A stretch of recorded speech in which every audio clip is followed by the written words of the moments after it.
Hi everyone. I'm on a walk because I wanted to get away from my house and my family, and I'm walking along this country lane. I live in the countryside despite what many people assumed from my tiny house tour. We live close enough to a train station that goes straight to London that we actually have something like London house prices, but we have this beautiful countryside to walk in. Look at that sunset. It's like it's 3:30 p.m. and the sun's going down, which is English winter. Anyway, I want to talk about these country roads with you because I have to drive down this kind of road a lot. So you see this kind of road here where one car can comfortably drive, but if you pass another car coming in the opposite direction, one car is going to have to pull over.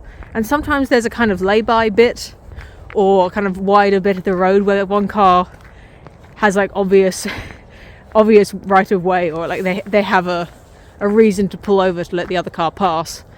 But you can see this lane, you can just go for ages and ages without finding a good passing place. And this is not a one-way road, it's two-way. It's very sparsely sort of used. It's probably only used by the properties over there. But I have to drive down roads like this quite a lot living around here. And it's given me, I think, a very good insight into reciprocity, or I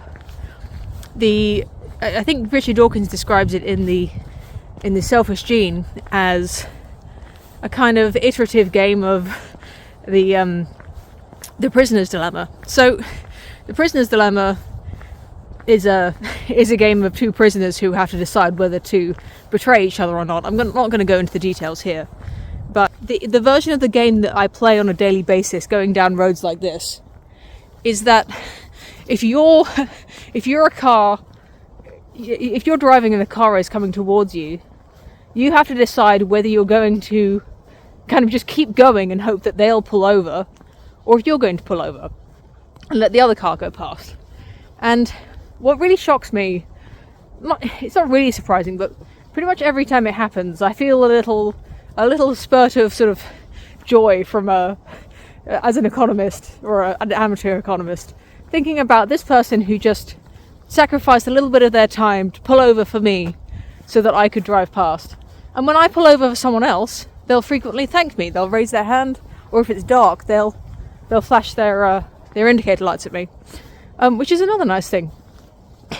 And they almost always thank me, to the point where if they don't thank me, I do feel a little bit put out. Like, why did I bother to do this if they're not even going to thank me?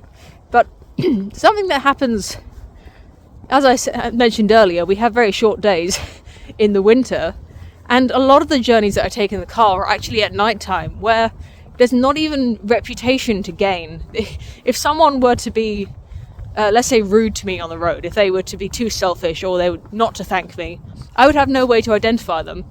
And so there's actually no benefit to them at all to helping me or to thank me on the road, because I don't know who they are. It's not going to do anything to their reputation. They're just doing it honestly out of the goodness of their heart. And I think this is one way, possibly the only way, that driving in a car is slightly more social than sort of using your feet to walk around, or cycling. I mean, cycling, people will not treat you well if you're cycling on the road because people don't like cyclists. So that probably brings out the worst in people. But I think maybe it's something, if you're from a different part of the world where people do not drive like this, I'm sure there are places like that. Let me know how people drive in your part of the world. But in this part of the world, in beautiful countryside England, people are actually not always kind to each other, not always polite, obviously, but at least when we're driving in our cars, there's a level of courtesy that I feel really proud of. I feel proud of contributing to it, and I feel proud of my country for upholding this level of reciprocity and this just everyone contributing their little bit to a culture of vehicle-based courtesy. And I guess it's just another version of the trolley problem. Not the one where people get run over on the train tracks, but the one where you have to return your trolley to the corral. Is that what it's called? At the end of your shop when you're at the supermarket. Anyway, I think it's just another version of that, basically. People contributing to a system for the sake of it, not for any particular reason. And that's all I wanted to say. Merry Christmas. Happy New Year. In case you're wondering, we have moved house now. I uploaded that video after we moved because I was worried about doxing our location. But yeah, we've moved into a proper house for everyone who was worried about us living in that little flat. And I'll have a kind of studio set up, whether it's under the stairs or elsewhere, we'll see, in the new place, and I'll be coming to you live from there, or not live, recorded, either way. I also have an interview that I recorded with science fiction author Peter F. Hamilton. That's been recorded, but actually it's really difficult. I'm having difficulty getting the footage into my editing software because the file is so large. So I don't know when that's going to come out, but that was filmed in a pub, not in my house. So look forward to that, especially Peter F. Hamilton fans.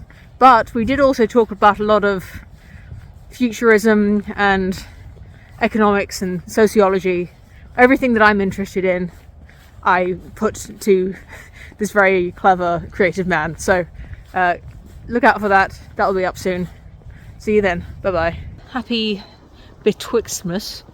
I heard that on the radio. It means it's betwixt Christmas and New Year. I'm going to edit that out. That was stupid.